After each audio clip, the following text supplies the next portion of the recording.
Salve, muito boa noite. Seja bem-vindo aqui ao Frente a Frente. Nós estamos falando de política e, olha, com um político experiente, presidente do PSD, ex-deputado, ex-ministro 2 vezes, prefeito de São Paulo 2 vezes, Gilberto Kassab, que está dando uma aula aqui exatamente de bastidores e como encarar a política, né? Política que, nos últimos anos, né? Isso não é história só do Brasil, o mundo inteiro está assim. A política tem sido muito criminalizada, atacada. O senhor vê isso com bons olhos? Quer dizer, os políticos são mesmo vagabundos, ladrões? Não, a generalização, Zé Maria, ela é indevida. Nós temos, ao longo dos últimos anos, na história do Brasil, sempre um protagonismo muito positivo da política na condução do país. Nós não podemos generalizar pela conduta de poucos. Nos últimos tempos, é evidente, fica claro que nós tivemos malfeitos, que nós tivemos, seja integrantes do Executivo ou do Legislativo, voltados para práticas criminosas, mas essa não é a regra geral, não é? A política, na sua média, tem oferecido ao Brasil bons quadros da vida pública, que conseguiram ter um bom desempenho e levar o Brasil a ter uma posição que hoje ocupa no cenário da política, da economia internacional, com muito destaque. Mas precisamos avançar muito porque tem problemas, não é? Tem problemas na legislação. Por que você defende o político? Por que precisa do político? Numa democracia, é a política que comanda, não é? As instituições. Você tem o Congresso, não é? Elegendo, fiscalizando, propondo, não é? Fazendo propostas para a condução do país. Mas o senhor acha que o jeito político é melhor? O jeito da política é muito melhor, não tem outra alternativa. Qual é a alternativa que existe? Essa é uma barbárie, né? Não é? A alternativa é a política. Agora, nós temos que fazer a boa política. E nós temos diversos exemplos aqui no Brasil, até no presente momento. Já vista, a Denise citou a pesquisa ontem do IPESP. Se você vê lá a avaliação na média dos prefeitos, muito positiva. E as pesquisas não erram, vocês sabem disso. Então, os prefeitos estão indo bem. Você vê os governadores com uma avaliação mediana. Já tiveram pior. Já tiveram pior. Você vê o presidente Bolsonaro com uma avaliação horrorosa. Então, isso mostra que tem aqueles que estão acertando e os que estão errando, não é? Eu acredito na política, temos que valorizá-la, temos que ter uma boa legislação para restringir o número de partidos políticos e a proibição da coligação na eleição proporcional, a cláusula de desempenho precisam ser mantidas, porque essas medidas que farão a gente atingir esses objetivos. E o fundo partidário, que é outro tema muito polêmico aí nessa discussão da política? São duas coisas, Denise, o fundo partidário e o fundo eleitoral. O fundo partidário, para as atividades partidárias, não é? Dividido com critérios para todos os partidos, e o fundo eleitoral, que é aquele fundo público que financia as campanhas. Aí, a pergunta que eu faço é o seguinte: o financiamento privado deu certo no Brasil? Não deu. Não, deu em Lava Jato, Haja vista que você percebe, constata, que mais da metade das doações eram realizadas com a definição de contrapartidas. Ou seja, criminosas. Vai levar alguma coisa em troca, criminosas. Né? Estou dando, mas tem uma contrapartida aqui. Ninguém doa 10 milhões, Não, muitos doavam, milhões. muitos doavam, mas nem todos. Então, não dá para voltar. E se voltar, ninguém vai doar. Só se for doido. Não é? Ninguém vai doar. Hoje, as empresas, porque hoje o cidadão pode doar, como pessoa física, as médias e grandes empresas, no seu compliance, faz com que gerentes, chefes de departamentos, até às vezes simples funcionários, assinem um termo onde eles assumem o compromisso de não fazer doação como pessoa física. Então, sobrou o recurso público. E a decisão, ela está sendo conduzida de maneira equivocada. É evidente que tem que ser o menor valor possível, mas tão importante quanto o valor é você definir critérios. Nós três aqui somos parlamentares do mesmo partido. O partido vai pegar e vai definir 1/3 da verba para você, 1/3 para mim, 1/3 para você. Quer dizer, nós vamos garantir nossas eleições. E a renovação? E os outros, né? E a renovação? Então, nós temos que, nesses critérios, definir qual é o percentual que vai para quem tem mandato, para quem não tem mandato, qual é o teto para cada um. Nós temos que... Mas isso não seria do próprio partido? a lei orgânica. Mas o partido daí fica sujeito à chantagem do parlamentar, que fala que se não tiver tanto de recurso, na janela ele vai embora, porque outro partido vai oferecer. Sim, mas não seria digamos assim, uma norma interna? Cada partido definir definir a isso sua... com antecedência? Eu sou critérios? contra. Eu sou contra. Eu acho que o partido pode definir critérios, mas tem que ter uma lei-mãe que imponha um padrão para todos. Por exemplo, um percentual X vai para a renovação, percentual Y Isso, vamos para quem dizer já é que tem um parlamentar, candidato lá, o PSD, percentual para o Senado. o PSD de Brasília. Você vai definir lá 4 milhões de reais para a chapa de candidatos a deputado federal. Só que a lei deve obrigar que 2 milhões tem que ser para quem tem mandato, 2 milhões para quem não tem mandato. Meio a meio, por exemplo. Pode ser mais, pode ser menos. Importante que tenha critério. Hoje, eu Mas não isso vejo dá essa tempo, discussão. Isso dá tempo de aprovar agora, já para a eleição de 2022, ou não Se dá não tempo? aprovar, o Congresso vai errar. Deveria aprovar. Hoje, o presidente que decide, presidente do partido. Não é o presidente, né? As direções. Mas o É um presidente colegiado. orienta, né? Não, é um colegiado, Depende, né? né? Os Depende do colegiados- partido também, né? Sim, mas o presidente regional é que tem a verba na mão. A direção nacional, ela pode passar direto para os candidatos, como ela pode repassar para a direção estadual, que define os critérios E de falar, repasse. se vira aí, né? Isso. Mas é muito perigoso você não ter critérios.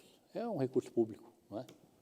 Agora, e o tempo de televisão, hein? Como é que está essa distribuição? Porque acabaram lá com o tempo de televisão dos partidários, mas agora vai voltar na legislação? Sim, aí a questão é o partidário, depois tem o de campanha. Eu acho também que, com regras rigorosas, não é, de acesso, não havendo um abusivo tempo, né, que dispersa o acesso a outros programas por parte da sociedade, eu acho correto a oportunidade dos partidos se apresentarem. Agora, como é que resolve essa polêmica, que vai ser pior, eu acho, na eleição do ano que vem? Você que está nos assistindo, essa coisa de campanha pela internet, pelo WhatsApp, chega uma notícia falsa sobre um determinado candidato, até ele tomar conhecimento de que ele está sendo achincalhado numa rede social, já passou Denise, a campanha. Como é que isso vai ser resolvido? Em 2018, nós tivemos esses problemas, tanto é que Claro, tem diversas vários denúncias candidatos na Justiça sofreram Eleitoral. em 2018 e também em 2020, Sim, na mas eleição na Justiça Eleitoral, municipal. inclusive em relação ao presidente Bolsonaro.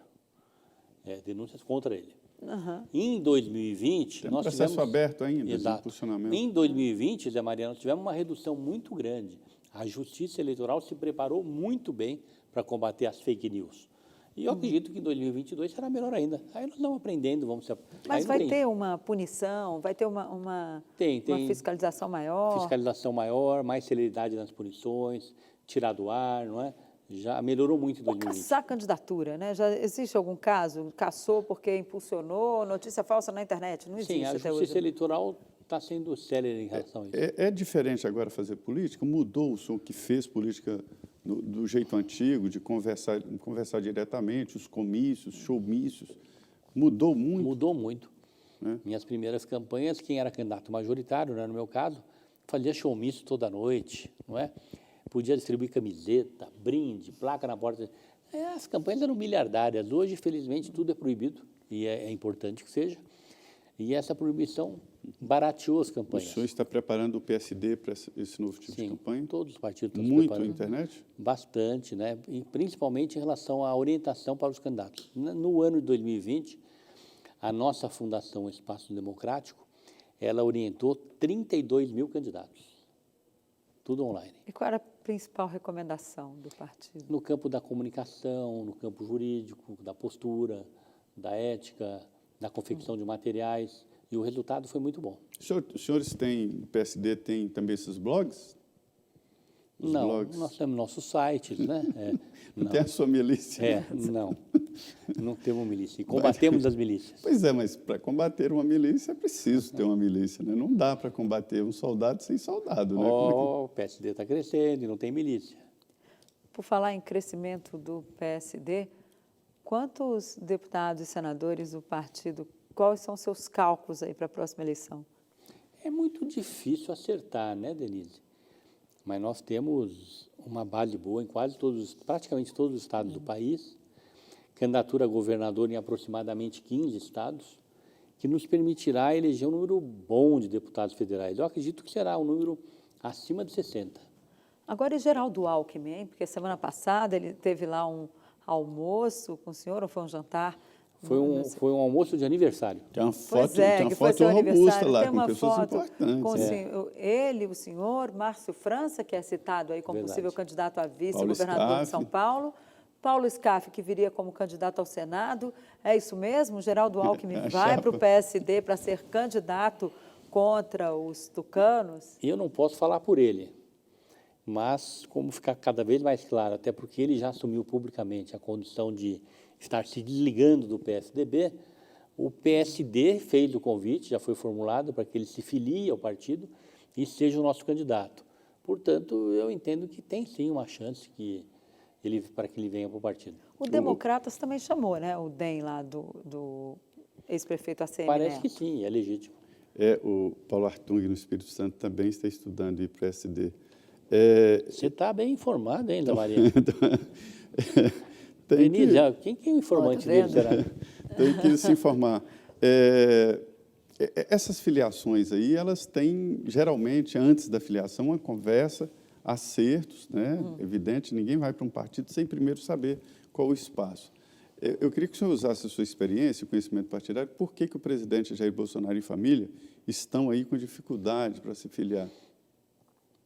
Eles devem estar com dificuldades porque não estão encontrando porta aberta em nenhum partido. Não, tem vários convites, né? Fala qual? Olha, o PTB, o PP, o Patriotas, tem vários. Não, o o Patriotas PR. não. O Patriotas ele tentou entrar e não conseguiu. Deu problema lá, deu a um maneira ruído. como ele queria entrar, né? Ele queria bom. entrar mandando, né? Sentando na cadeira. No Progressistas ele vai ter trabalho, né? Porque Ma- a Bahia é ligado a Rui Costa, que é governador, é do PT, o vice-governador é do PP, João Leão, que já disse que não quer saber de Bolsonaro mas, no na verdade, partido. qual é a Como é que vai dificuldade? ficar É isso? esse negócio de ele querer chegar mandando? Seria isso? Eu acho que isso atrapalha muito. Você imagine um grupo que esteja comandando um partido, não é? Um partido consolidado, e vem alguém de fora e, como exigência maior, está o comando do partido. É difícil, não é? Porque o comando é político, né? É um comando que foi geralmente sendo construído ao longo de anos, né? Dentro de bases partidárias, com relações muito sólidas de confiança entre os parlamentares, os dirigentes. Não é uma empresa, né? A política, Intervenção, ele exige intervenção, exige na controle política do você dia. tem relações de confiança e essas relações são de extrema importância. Mas a filiação de um partido é muito importante, porque o partido pode vender o candidato e nem dar possibilidade da candidatura, sepultar uma candidatura. Né? Então, é preciso, além dessa relação de confiança, garantias reais na direção Por partidária. isso que eu falo, tem que ter a garantia real é a confiança, né? Ele errou, então, não ter montado o partido dele, a Aliança. Foi estranho ele tentar e não conseguir, não é? Afinal de contas, com a liderança do presidente da República. Mas Agora, acho que ele também não jogou o tentou com peso, muito não. afinco, assim, Ele não né? jogou o peso. Mas lembra que ele fez um evento aqui? Foi o no lançamento. Eu nunca vi aquela esplanada com tanto carro, fila de quilômetros e quilômetros de pessoas chegando para sua contribuição. Ele errou, ele queria fazer assim, ele tentou e não conseguiu. Mas o senhor construir um partido não é ele fácil, perdeu né? meio Qual que o foi o controle. segredo do senhor lá atrás para construir o PSD?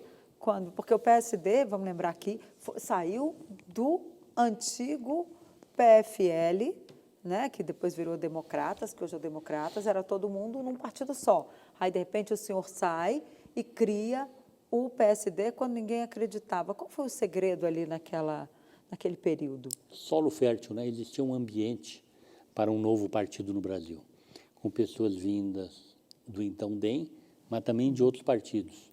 PMDB também. E, modéstia à parte, a credibilidade daqueles que estavam fundando o partido, não apenas eu, mas diversas outras pessoas, não é?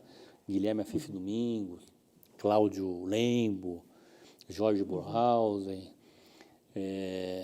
Cátia Abreu, Marcos Montes, pessoas que tinham muita credibilidade. E depois, por que degringolou essa questão de montagem de novos partidos, uma vez que a gente veio aí uma profusão de partidos? Porque os outros, não quero generalizar, porque com certeza tem exceções, estão preocupados mais em fazer legenda para negócio, né? Não é um partido para política. Não é uma realidade ter 32 partidos Não. e 70 em formação. Né? Não tem sentido. Não tem 100 ideologias. Né? Não. E sobre a possibilidade...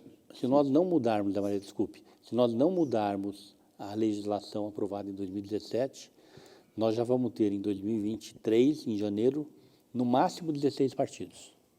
O que já é muito, né? Ainda é muito, ainda é muito. Ainda é muito. A cláusula de barreira. Mas vai a cláusula de barreira e a proibição da coligação proporcional. Mas, em 2026, mais uma queda, 2030, mais uma queda. A expectativa é que até 2030 a gente tenha no máximo 8 partidos. Qual a expectativa ideal? Uns 3? Eu acho que a realidade brasileira, um país com tanta conjuntura diferente, diferença regional, regiões, né? regiões, eu acho que se a gente ficar de 6 a 8, está de bom tamanho, terá bastante representatividade. Agora, o senhor também tratou, o senhor não quer saber, o senhor disse que não quer a coligação, mesmo para a eleição majoritária, né? Para presidente da Isso. República, Eu acho um governador, absurdo. o senhor disse que tem que acabar com coligação para Eu acho um qualquer absurdo. eleição. Eu estou Cada montando um lança lá o seu partido, eu estou candidato e montando um pronto. partido, 10 anos montando, Zé Maria montando dele. Chega na eleição, eu apoio o candidato dele, então por que é um partido só? Que lógica tem? Se o partido é voltado para a apresentação de candidatos, não é? Essa é a finalidade do partido. Sim. Preparar candidatos. O partido não governa. Quem governa é o eleito. E tentar chegar ao poder. É o eleito, é. Quem governa é o eleito. Então, se eu estou me preparando para ter um eleito, mas o eleito do partido dele, que seja um partido só. Ok, presidente. Acho que o nosso tempo, infelizmente, acabou, mas, olha, eu desejo muita sorte ao senhor aí nas próximas eleições, o senhor continue aí na sua caminhada e muito obrigada por ter aceito o nosso convite aqui do Frente a Frente. Obrigado, Denise, obrigado, Zé Maria, a você que nos assiste. É sempre um prazer estar aqui com vocês. É isso, né, Zé Maria? Mais um Frente a Frente, a política parece que não vai nos dar sossego, nem nesse ano, nem no próximo. A política é assim, é sempre uma efervescência, né? Hoje existem ali grupos brigando e não é exatamente aquela briga geral. Existem coordenações setoriais. É isso, muito obrigado, muito boa noite, até a próxima. E a você que nos assistiu, uma boa noite, mas olha, não saia daqui da Rede Vida não, ainda temos o Jornal da Vida, com todas as notícias do Brasil e do mundo para você. Muito boa noite e até a semana que vem.